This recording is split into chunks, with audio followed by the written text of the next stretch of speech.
ತರುವಿನ ನೆರಳು ಕೊಡುವಂತ ಸುಖವು ಕೊಡುವನು ಕೃಪೆಯ ದಿನವು. ಸ್ಥಿರ ಇರುವ ಮನ ಎನಗಿರಲಿ ಶರಣಾಗತಿ ಎಂದು ಬರಲಿ.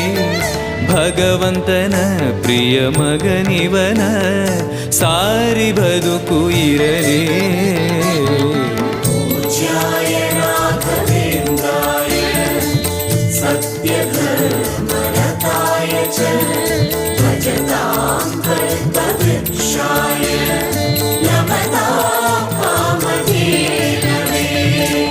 ಆಲಯವೆಂದರೆ ಮಂತ್ರಾಲಯವೇ ಬೇರೆ ನಾ ಅರಿಯಲಾರೆ. ರಾಜನು ಎಂದರೆ ಶ್ರೀ ಗುರುರಾಜನೇ ಮತ್ತು ನಾ ತಿಳಿಯಲಾರೆ.